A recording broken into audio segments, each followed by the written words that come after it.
थोड़ा गंभीर लग रहा है और इतनी गिरावट होगी इंट्राडे में, इस चीज़ को लेकर ना अंदाज़ा था नहीं। ये काफ़ी ज़्यादा चौंकाने वाली गिरावट मैं कहूँगा, क्योंकि ऐसे कोई ना नेगेटिव ट्रिगर सामने नहीं खड़े थे। लेकिन बाजार आज गिरा क्यों है, कुछ कुछ रीजंस जरूर हैं, जिसके बारे में जरा चर्चा कर लेते हैं। अब आगे करना क्या है बताने से पहले मैं आपको बता दूं, अब देखिए कल से एफओएमसी की बैठक शुरू हो जाएगी। यूएस फेड की जो पॉलिसी आएगी 10 दिसंबर को। तो जो निवेशक हैं भारत में थोड़ा सा सतर्क हैं। और देखिए ये इंपॉर्टेंट क्यों होता है, क्योंकि ये एफआईज की फ्लोज के लिहाज से भी काफ़ी ज़्यादा क्रूशल होता है। ये दूसरी चीज़ ये है कि एफआईज लगातार बेच रहे हैं, 7 दिन से लगातार उनकी बिकवाली का आंकड़ा आ गया है। तो एक बाजार के लिए टेंशन है। पॉलिसी हमारे यहाँ आई, पॉलिसी हमारे यहाँ बीत भी गई, हमने शुक्रवार को थोड़ा सा इंपैक्ट देखा और उसके बाजार एक तरह से कह सकते हैं कि उसको नॉन इवेंट की तरह कंसीडर कर रहा है। तो क्या मतलब ये सेल ऑन न्यूज़ हो रहा है, ये भी एक चीज़ है। रुपए में आज फिर से हम देखने की कमजोरी बढ़ रही है और इंट्राडे में आज फिर से हमने देखा कि 90 रुपये 38 पैसे तक $1 का भाव चला गया। तो ये एक चीज़ है जो बाजार को लगातार परेशान कर रही है और ये कहने की एफआईज को भी ट्रिगर करती है आउटफ्लो के लिए। क्रूड में हम देख रहे हैं कि अब जिस तरह से रशिया और यूक्रेन के बीच युद्ध विराम को लेकर जो बातचीत चल रही थी वो थम सी गई है। कोई नतीजा उसका निकला नहीं।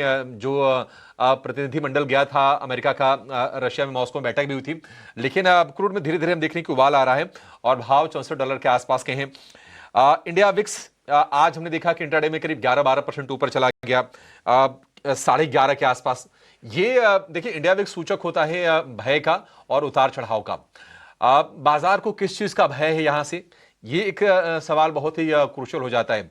और आखिर में कहीं ना कहीं देखिए हमने बहुत पहले अपने दर्शकों को सचेत किया था कि दिसंबर के महीने में आप लिक्विडिटी को लेकर थोड़ा ना बाजार के लिए चीज परेशान करेगी, क्योंकि 40,000 करोड़ रुपए के आईपीओ हैं।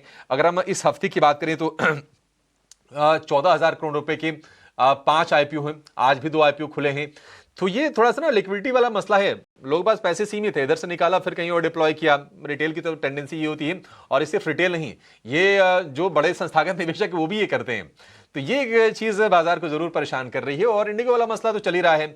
अब देश में इस तरह से अफरा तफरी का माहौल हो तो थोड़े से ना देखिए बिजनेस सेंटिमेंट भी थोड़े प्रभावित होते हैं, लोगों के ट्रिप्स प्रभावित होते हैं, कंपनीज की स्ट्रेटजी प्रभावित होती है, तमाम चीजें हैं। तो सेंटिमेंटल इंपैक्ट उसका भी आ रहा होगा, ये चीज है। अब प्रश्न ये है कि करना क्या है।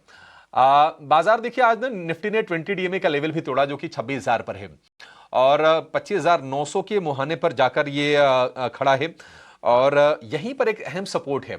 अगर 25,900 के नीचे, विश्वमोहन मेरा मानना है कि अगर इसके नीचे अगर क्लोजिंग होती है तो फिर बाजार में ना फिर और डाउनसाइड यहां से ओपन होते हुए दिखाई देंगे। तो एक ये लेवल का बचना बाजार के लिए बड़ा इंपॉर्टेंट है आज के सत्र में। और अब यहां से जो रेजिस्टेंस है आप देखेंगे, ऑप्शंस की चेन आप देख लीजिए, सीधे सीधे पता चल जाएगा, ज्यादा उसमें कोई रॉकेट साइंस है नहीं। हर 100 पॉइंट पर रेजिस्टेंस है। जो सबसे जो क्रूशियल जो रेजिस्टेंस इस वक्त बाजार के लिए है वो है 26,100 का।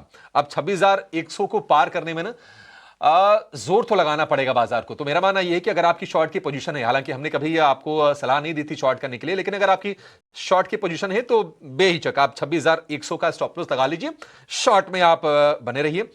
नया ट्रेड करने की सलाह नहीं है। आज की गिरावट है, इसको थम जाने दीजिए, फिर वेट कीजिए। और 26,100 ये शॉर्ट वालों के लिए स्टॉप लॉस है, अगर 25,900 ये लॉन्ग वालों के लिए ये सपोर्ट के लेवल है। फ्रेश ट्रेड नहीं करना है। 25,900 अगर टूटा तो बाजार में गिरावट बढ़ेगी। निफ्टी बैंक की बात करें तो फिर से हम देख रहे हैं कि आज ना प्रेशर ऊपरी से काफी ज्यादा बिल्ड हुआ है और फिर से हम 59,000 के आसपास निफ्टी बैंक को आते हुए देख रहे हैं। तो स्ट्रेटजी वहां पर भी यही है। और ना ये जो गिरावट है ना थोड़ी सी ना आज की समझ से परे है।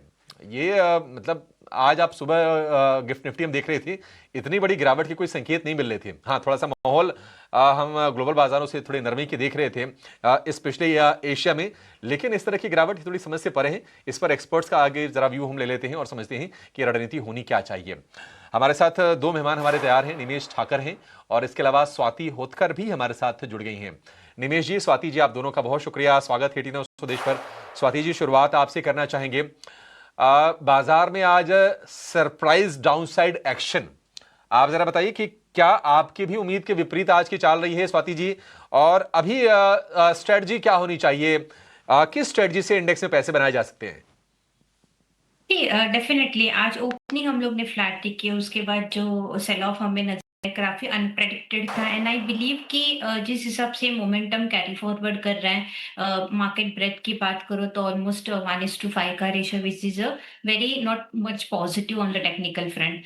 मुझे लगता है कि यस, जैसे आपने भी कहा कि शुरुआत के शो में कि 25,900 एक क्रूशियल सपोर्ट लेवल है। अगर आज वो ब्रेक डाउन करता है या उसके नीचे क्लोजिंग रखता है तो हमें ऑल 100-150 पॉइंट्स का डाउनफॉल देखने मिलेगा, क्योंकि अगर आप नवंबर का डेटा देखोगे तो 25,850, 25,800 के काफी काफी क्लस्टर सपोर्ट जोन्स बन चुके हैं। तो मुझे लगता है एक वहां पे एक बार रीटेस्ट करके देन एक बाउंस बैक रैली हमें देखने मिलेगी। ऑल्सो द इम्पोर्टेंट फैक्ट कि ये 26,200 के आसपास या 150 के आसपास काफी क्रूशियल रेजिस्टेंस जोन बन चुका है। जब तक वो क्लियर नहीं होता ऑन द क्लोजिंग बेसिस, एक दिन की क्लोजिंग इंपॉर्टेंट नहीं है अभिषेक जी। मुझे लगता है 1 से 2 दिन तो एटलीस्ट पॉजिटिव क्लोजिंग रखनी चाहिए, तो फिर एक बुल अपना होल्ड कर सकेंगे on high side. At the current level view little bit cautious है। मुझे लगता है अगर कोई स्टेप करता है 25,800 या 25,850, those levels will be the very strong support for the Nifty and वहां पे बाइंग पोजीशंस बनानी चाहिए। अभी काफी सेक्टोरियल रोटेशन हमें मार्केट्स में देखने मिल रहा है। वेरी फ्यू काउंटर्स में बाइंग हमें नजर आ रहा है। मुझे लगता है भी ये पर्टिकुलर मार्केट्स में काफी वोलेटाइल ट्रेडिंग सेशन हम देख रहे हैं। आई बिलीव कि फार्मा सेक्टर पे फिलहाल फोकस रखना चाहिए, क्योंकि अगर गिरते हुए मार्केट में वही एक डिफेंसिव पैक है जो हमें पोर्टफोलियो में रेड मार्क्स आने की कम कम उम्मीदें हमें रख सकती हैं। तो डेफिनेटली मुझे लगता है कि प्योरली स्टॉक स्पेसिफिक इन्वेस्टमेंट्स या ट्रेडिंग कीजिएगा and play with the strict stop losses, क्योंकि मार्केट वोलेटाइल ये कंटिन्यूड होते हुए हमें नजर आएगा एटलीस्ट 1 से 2 हफ्ते के लिए।